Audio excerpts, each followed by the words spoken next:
يا مرحبا أصدقائي، أهلا بكم بقناة رث الشروحات. طبعا أصدقائي مع بعض خلونا نتعرف على كيفية معرفة عدد فريمات الهاتف أو الآيباد أو البندقية. طبعا أنا أشرحها واحدة واحدة طبعا أصدقائي، مشان ما أحد يخربط ومشان الكل يتعرف على إيش قد بي عنده فريمات. طبعا أصدقائي بداية الأمر نروح على كلمة الرسومات الجرافيكية والصوت. تمام أصدقائي، حاليا حاطين لك عندك القتال وعندك ساحة الانتظار. القتال واللي هي وضع المباراة، تمام. أما ساحة الانتظار هاي الموجودة، تمام. حاليا نرجع عليها الإعدادات، بعد عناصر، بعد الرسومات الجرافيكية والصوت، ونروح على القتال مثل ما شايفين أصدقائي. طبعا هاي هي أول خيار عندك، هي سلسة ومتوازنة وعلى الدقة وفائقة وفاقة الدقة وعالية HDR. المهم، ها هي كاملة هاي الرسومات الجرافيكية، هاي عدد الرسومات اللي موجودة بالجهاز، والجهاز ايش قد يشغل، مثل متوازنة، عالية الدقة، مثل فائقة، مثل فائقة الدقة. انت لمجرد ما اضغط على كلمة فائقة الدقة راح يظهر لك سيتوفر هذا الخيار قريبا على جهازك. يعني انت بالحالة لسه ما عرفت جهازك هل ترى يشغل 30 فريم، 20 فريم، 60 فريم، 90 فريم، مو مبين. بس بكل الأحوال في حال شغل كلمة فائقة، تمام، الجهاز يا يدعم 60 يا يدعم 90. وهذا الحكي ما يبين معك إلا تحط أنت على وضع كلمة سلسة، بعدها تنزل على معدل الإطارات. كثير ناس تقول له معدل الإطارات هذا، قولوا له فريمات، تمام. لا تواخذون أصدقائي شوي مريض. هون بي عندك لمجرد ما شغل عندك لا قوية، تمام، بعد قوية تجي كلمة 90 إطار بالثانية أو 90 فريم أو 90 إطار بالثانية، ما بغير التسميتين فقط عشان ما حد يتفهمن عليكم. المهم، لمجرد ما جهازك شغل توفير الطاقة ومتوسطة، جهازك يعني يشغل 20 فريم فقط. إذا شغل مرتفعة جهازك يشغل 30 فريم فقط.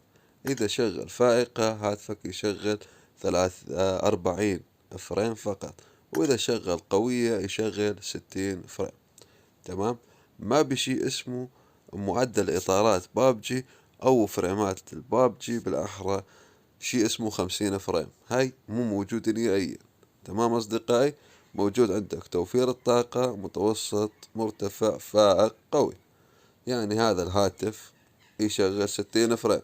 بعد كلمة قوي راح تلاقي الخيار موجود عندك، 1 2 3 4 5 خيارات.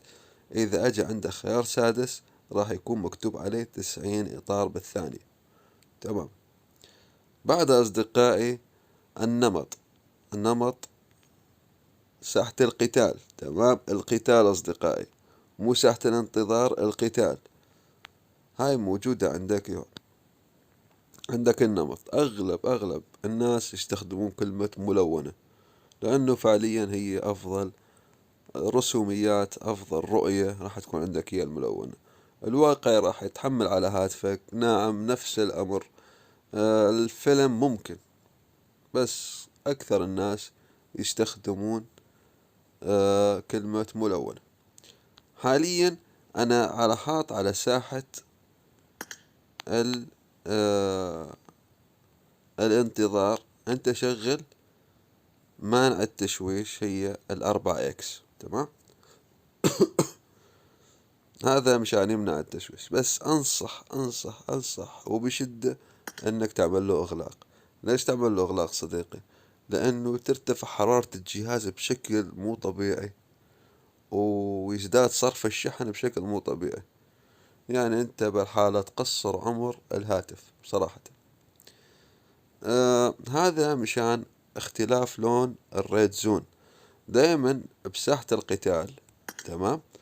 يعني لما انت تقاتل موجود عندك شيء اسمه زون، تمام، وموجود عندك ريد زون. تمام صديقي. حاليا الريد زون اوكي هو عبارة عن قواذف تنزل عليك من السماء. ها هي لعبة بابجي هيك تصميمها. المهم تقدر انت تعملها لون احمر لون اصفر، تقدر هاي نفس الشي هاي وهاي نفس الشي ما فرقت. المهم وهاي بعندك يصير الزول لونه اخضر ويصير بقعة حمراء. ها هي اصدقائي خليها عادية يكون يفضل لك. بالنسبة للسطوع واللي هي نسبة التباين يفضل انك تخليها 100 افضل. تمام.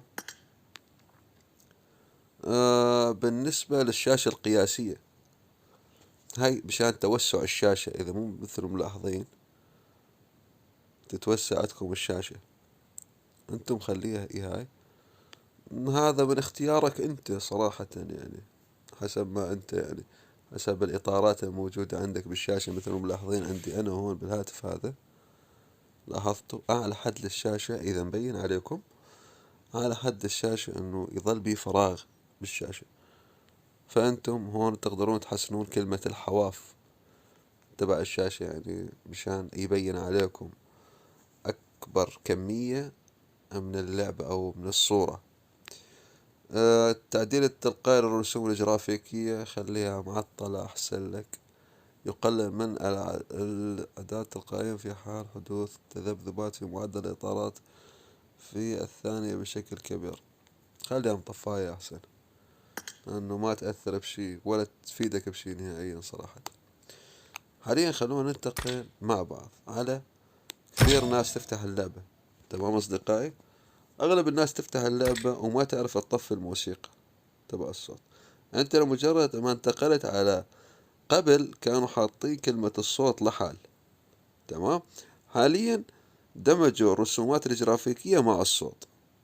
تروح على هاي الخيارات، حاطين لك 3 خيارات، موجود عندك هون التأثير، موجود عندك هون إعدادات الصوت.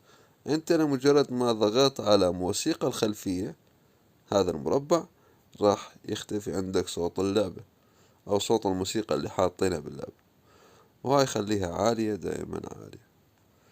وأنصح كنصيحة تنزل الصوت الفائق، مشان في حال أنت بدك تدردش على الواتساب وأنت فاتح اللعبة أصدقائك يسمعونك عادي، أما إذا خليت على المنخفضة ما حد يسمعك. وهاي إعدادات الصوت أنت تتحكم بيها بشكل كامل. هاي سماعات الميكروفون والأصوات، هاي الشي إعدادات الخاصة. أنت تحب تسمع أصدقائك بصوت عالي، تحب تسمع بصوت واطي، هم يحبوا يسمعونك بصوت عالي ولا صوت واطي، هون تقدر تتحكم أنت بكل شي. ها هي أصدقائي إعدادات الصوت. تمام. أتوقع أني شرحت لكم أكثر شيء العالم تبحث عنه صراحة. يعني أي واحد يسأل يقول أنت كم فريم هاتفك، يقول لك والله يا أخي ما بعرف صراحة. خلاص أنت لو مجرد ما ضغطت على الرسومات الجرافيكية راح تعرف أنت كم فريم يعني. ما يلزم معرفة ولا يلزم إنه حدا تسأله ولا من الحكي. الأمر واضح جدا، ما يحتاج لا تعقيد ولا أي شيء. مجرد ما تضغط على الرسومات الجرافيكية تحطها على سلسة راح تروح هون وتشوف عندك كم خيار. 5 خيارات يعني هاتفك 60، 6 خيارات يعني هاتفك 90، 4 خيارات يعني هاتفك 40، 3 خيارات يعني هاتفك 30، خيارين يعني هاتفك 20. وهاي هي دائما يفضل انك تاخذ هاتف يكون المعالج بيه سناب درايجون ميديا تك. هذول معالجات قوية بشكل عام يعني. هاي بالنسبة للسامسونج. اما بالنسبة للايفون معالج واحد ما يتغير. اصدقائي خليني انوه على شغلة، تمام، واللي هي كثير ناس تسألها انه شلون يصير عندي هيد شوت او بدون ما افتح سكوب تجي الطلقات اغلبها بالرأس. شوف اصدقائي، انت لمجرد ما عدلت ايدك، تمام، ما تصير تضرب الطلق لتحت، تضربه بوجه اللاعب او صدر اللاعب، تمام، بدون ما تفتح سكوب.